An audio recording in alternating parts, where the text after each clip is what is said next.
Nosso tema hoje é prevenção de acidentes domésticos na terceira idade. Esse é um assunto importante, primeiro porque nós já falamos, é um assunto de saúde pública. As quedas são muito comuns no nosso país, mas também porque a nossa população está envelhecendo ainda mais.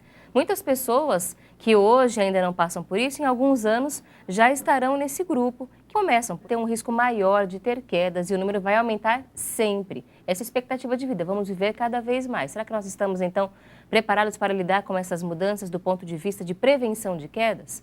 É uma reflexão que a gente tem que fazer, começando a adaptar a nossa vida, o nosso comportamento e a nossa casa também.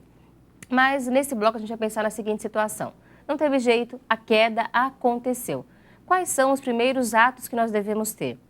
Procura pronto-socorro? Leva no carro? Procura ambulância? Precisa mesmo ir ao médico? A gente vai falar sobre tudo isso agora. Doutora, quando a pessoa cai, no momento em que ela cai, se ela estiver sozinha, que tipo de atitude ela deve ter? Ela deve procurar algum machucado, ver se ela está conseguindo se lembrar das coisas? Que tipo de avaliação ela deve fazer se ela estiver sozinha?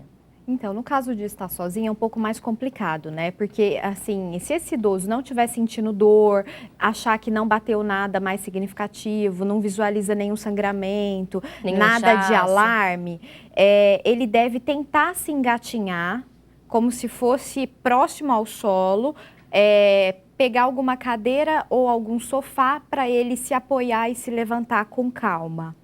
Isso é uma orientação caso ele esteja sozinho e depois disso pedir ajuda.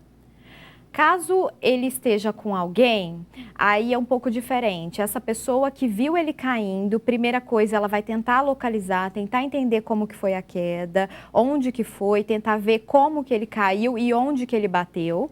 E depois que ela viu isso, a gente sempre pede para analisar se tem alguma dor, né, mais importante, que geralmente é o primeiro sinal de alguma fratura, se esse idoso teve perda de consciência ou não.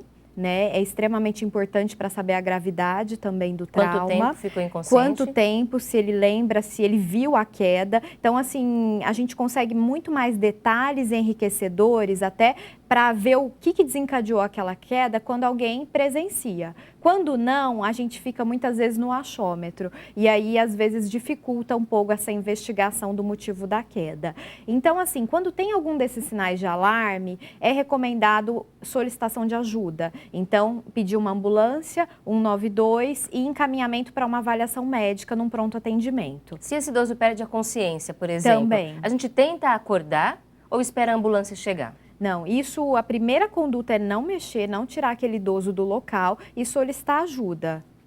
Não né? adianta, então, que a gente já viu assim, jogar água, Não nada adianta. disso. Não Ele precisa... pode até pegar alguma informação, dependendo do que aconteceu, pelo telefone quando ele vai solicitar essa ajuda. E aí ele pode dar mais detalhes de como que aquele idoso está e solicitar algum tipo de ajuda, mas nada daquilo de jogar água, de ficar sacudindo, não. Até porque ele pode ter tido alguma coisa mais grave e isso não vai adiantar. Esse idoso pode ser movimentado?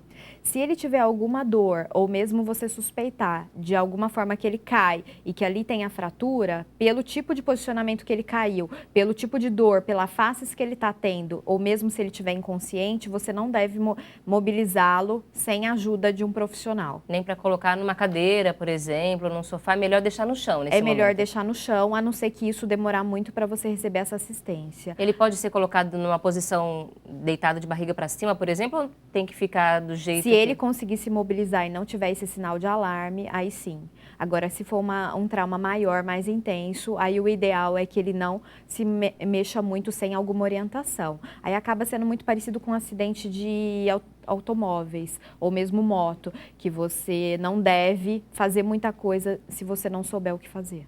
É recomendável ter em casa uma caixa de primeiros socorros, por exemplo, para um pequeno sangramento, um inchaço, a pessoa fazer em casa mesmo esse primeiro atendimento? Isso eu acho que independente do idoso, eu acho que todo mundo deveria ter, né? Isso eu acho que é uma recomendação, uma gaze, ter algum ali, geralmente nesses casos de ferimento leve, quando tem algum escoração ou mesmo algum sangramento leve, o ideal é que você lave apenas com sabão neutro, né? E ali, dependendo se continuar sangrando, você pode até ocluir com uma gaze, alguma coisa do tipo. Então, esses pequenos detalhes, acho que todo mundo deve ter. Porém, uma outra coisa que é mais importante diferente do que ter essa caixa de primeiros socorros, é ter alguns cuidados para prevenção. Então, o idoso que a gente já sabe que tem um risco maior de queda, ele deve pensar num alarme, em algum sinalizador, seja com iluminação ou seja com barulho, seja na cama, seja no banheiro, em alguns lugares para evitar essa queda ou para quando acontecer, outras pessoas ficarem sabendo que isso aconteceu. Então, ele combinar um sinal ou algum som com a família, alguma forma dele avisar alguém. Isso. Hoje em dia tem alguns aparelhos, então a tecnologia está bem desenvolvida nesse sentido. Então, a gente tem aplicativo, tem aparelho,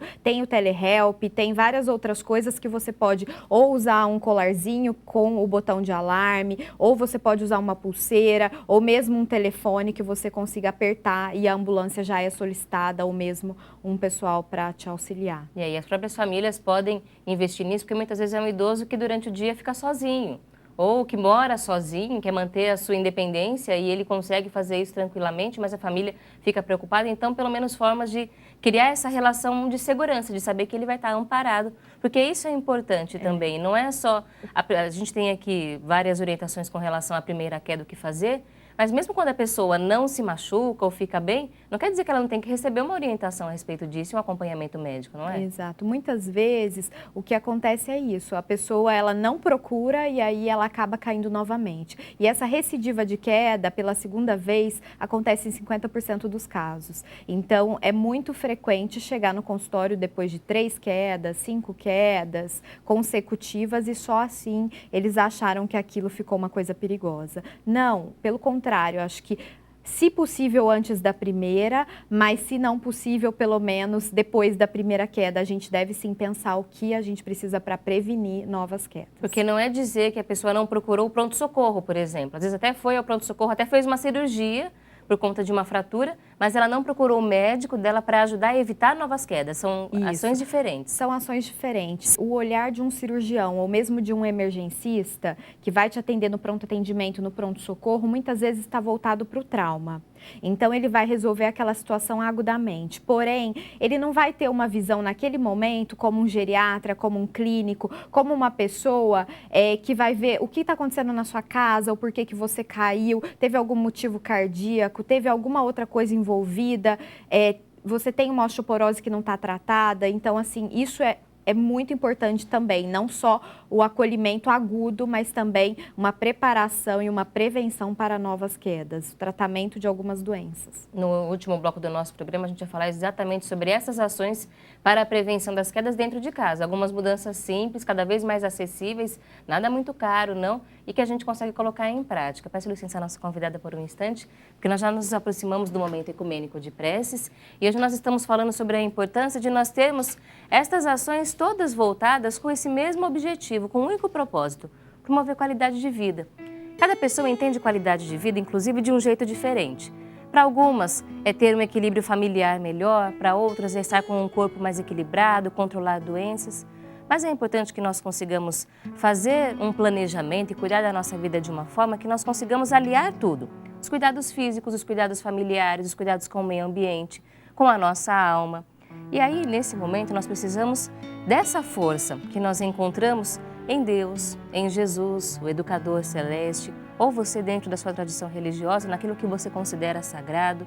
E nós vamos agora, então, entender por que é que nós devemos buscar essa força nessa questão tão importante na nossa vida, que é a espiritualidade ecumênica, conforme nós aprendemos aqui na Legião da Boa Vontade. Nós vamos agora, então, ao estudo fraterno do Evangelho de Jesus, que aqui na Boa Vontade TV é feito sempre em espírito e verdade, à luz do novo mandamento do Educador Celeste. Nós vamos, à luz do amor, compreender esta passagem do Evangelho de Jesus que nós vamos hoje juntos estudar, que está no Evangelho segundo João, capítulo 7, versículos de 37 a 44.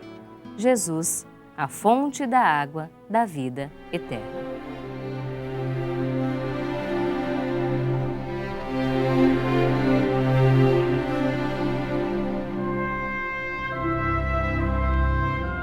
No último dia, o grande dia da festa, levantou-se Jesus e exclamou, dizendo: Se alguém tem sede, venha a mim e beba da água da vida eterna. Quem crer em mim, como diz a Escritura, do seu interior fluirão rios da água da vida eterna. Isto o Divino Mestre disse do Espírito que haviam de receber os que nele crescem.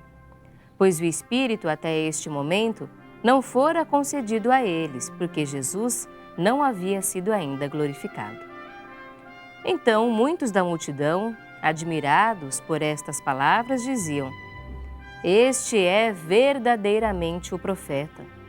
Outros diziam: Ele é o Cristo. Outros, porém, perguntavam: Porventura o Cristo virá da Galileia? Não diz a Escritura que o Cristo vem da descendência de Davi e da aldeia de Belém, de onde era Davi? Assim houve uma dissensão entre o povo por causa dele. Alguns dentre eles queriam prendê-lo, mas ninguém lhe pôs as mãos.